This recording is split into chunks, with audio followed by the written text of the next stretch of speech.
Hello students, welcome to learning hub classes. ये हमारा पहला लेक्चर है जिसमें हम क्लास 11th का जो अकाउंटेंसी है उसको देखेंगे। एज यू नो कि आपने अकाउंटेंसी सब्जेक्ट कभी पढ़ा नहीं है, तो हम कोशिश करेंगे कि बिल्कुल स्क्रैच से आपको सारी चीजें जो है वो एक्सप्लेन की जाए। सबसे पहले अगर हम बात करें अकाउंटेंसी की, तो अकाउंटेंसी का मतलब क्या होता है, अकाउंट्स पढ़नी क्यों जरूरी है।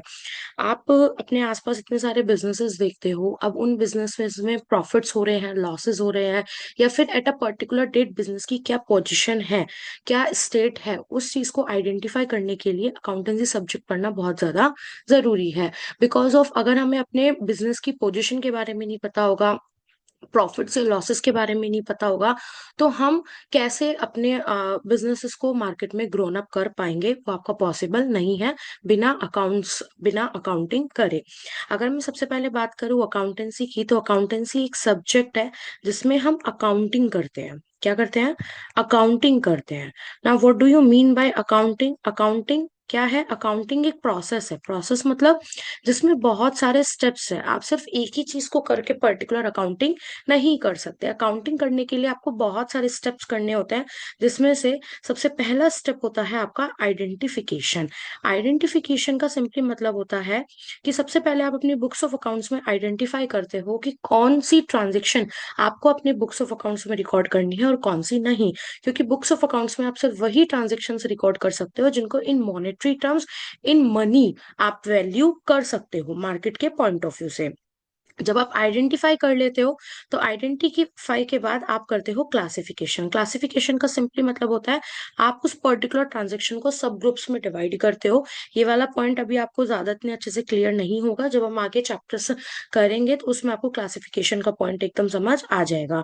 जब आपकी चीजें क्लासिफाई हो जाती हैं, डिफरेंट ग्रुप्स में आपकी डिवाइड हो जाती हैं, तो देन आप उसको क्या करते हो? रिकॉर्ड करते हो, रिकॉर्डिंग करते हो उसकी। रिकॉर्डिंग के बाद अब आप क्या करते हो? उसको समराइज करते हो।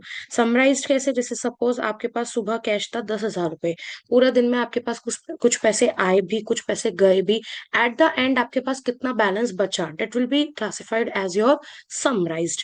जब आप चीजों को समराइज कर लेते हो, देन उसके बाद आपका नेक्स्ट स्टेप होता है एनालिसिस।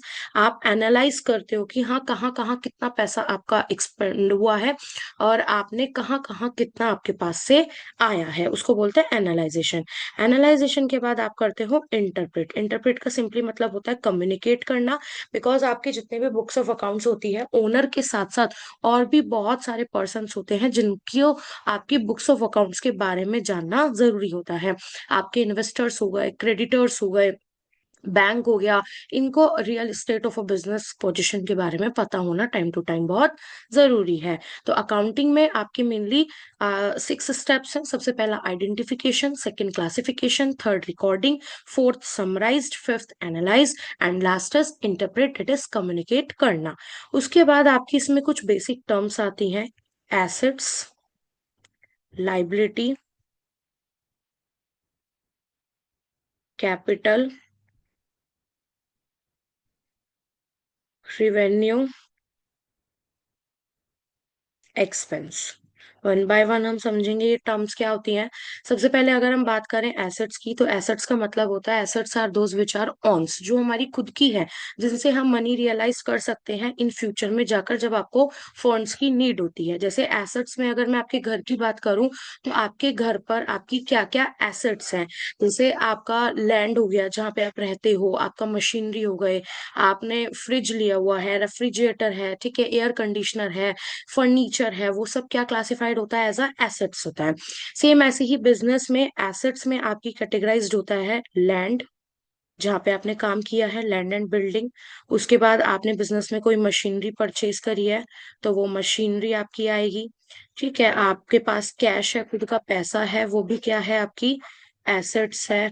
साथ में बैंक है, वो भी क्या है? आपकी खुद की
आपका लैंड एंड बिल्डिंग हो गया, मशीनरी हो गया, कैश हो गया, बैंक हो गया, आपका स्टॉक, जिस गुड्स में आप डील कर रहे हो उसको बुक्स ऑफ अकाउंट्स में रिप्रेजेंट करते हैं स्टॉक के नाम से।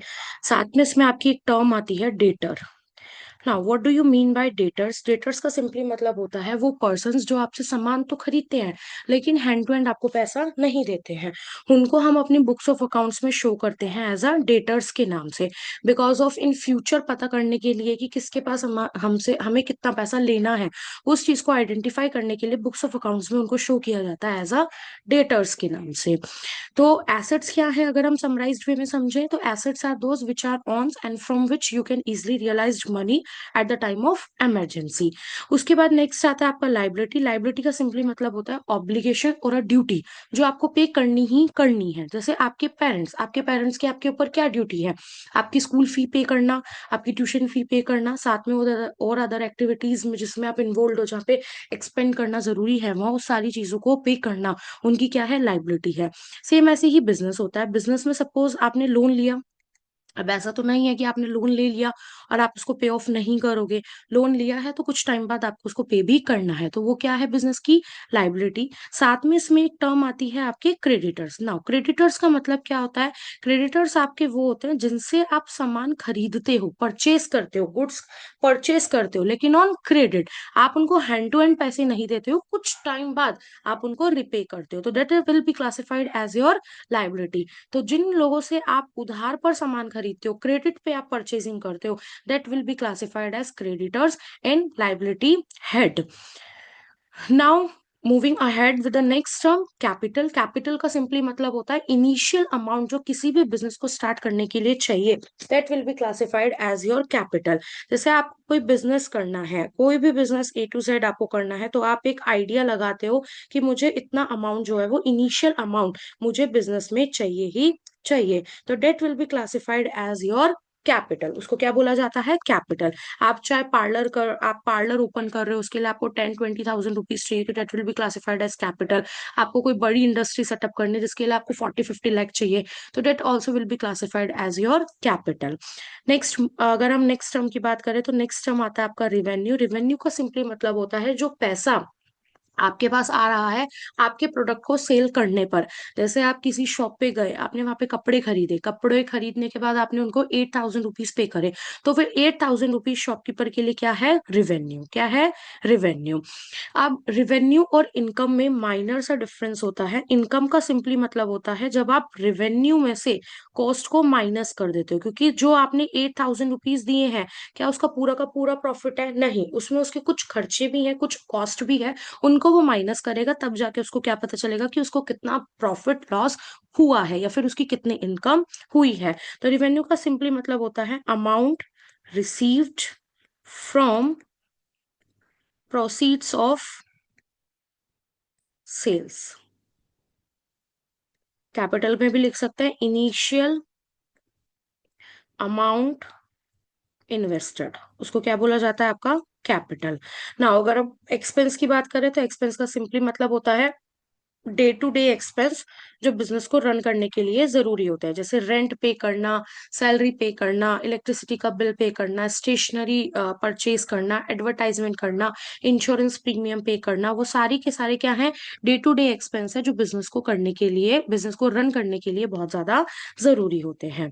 आई होप आपको ये क्लियर हो गया होगा। हमने मेनली बेसिकली अगर हम इसको समराइज्ड वे में देखें तो हमने देखा कि अकाउंटेंसी क्या है। अकाउंटेंसी एक सब्जेक्ट है जिसमें आप क्या कर रहे हैं, अकाउंटिंग कर रहे हैं। अकाउंटिंग क्या है, अकाउंटिंग एक प्रोसेस है जिसमें हम चीजों को जिसमें क्या करते हैं, हम बहुत सारे स्टेप्स को फॉलो करते हैं। जैसे सबसे पहला स्टेप है आइडेंटिफिकेशन, सेकंड है क्लासिफिकेशन, थर्ड है रिकॉर्डिंग, फोर्थ है समराइज्ड, फिफ्थ है एनालिसिस, एंड लास्ट है आपका इंटरप्रेट, दैट इज कम्युनिकेट करना। उसके बाद हमने कुछ 5 टर्म्स देखी, बेसिक 5 टर्म्स जो अकाउंटिंग में, अकाउंट्स में होती है, जैसे कि आपका एसेट्स है, लाइबिलिटी है, कैपिटल है, रेवेन्यू है, एक्सपेंस है। एसेट्स का सिंपली मतलब होता है वो सारी चीजें जो आपकी खुद की हैं and those which are owns and from which you can easily realise money, जैसे कि लैंड एंड बिल्डिंग हो गया, मशीनरी हो गया, कैश हो गया, बैंक हो गया, स्टॉक हो गए। डेटर्स, डेटर्स क्या है, डेटर्स आर दोज जिनसे हमने सामान तो बेचा है, उनको सेल तो किया है, लेकिन ऑन क्रेडिट पे किया है। लाइबिलिटी का सिंपली मतलब होता है ऑब्लिगेशन और duty which you will have to repay in future. जैसे कि आपका बिजनेस में लोन हो गए, क्रेडिटर्स जिनसे हम सामान परचेज करते हैं लेकिन क्रेडिट पे करते हैं, उधार पर करते हैं। कैपिटल का सिंपली मतलब होता है इनिशियल अमाउंट जो बिजनेस को स्टार्ट करने के लिए आप इन्वेस्ट करते हो। रेवेन्यू का मतलब होता है amount received from proceeds of sales of goods. Goods को बेचने पर जो भी आपको पैसा मिलता है that will be classified as revenue.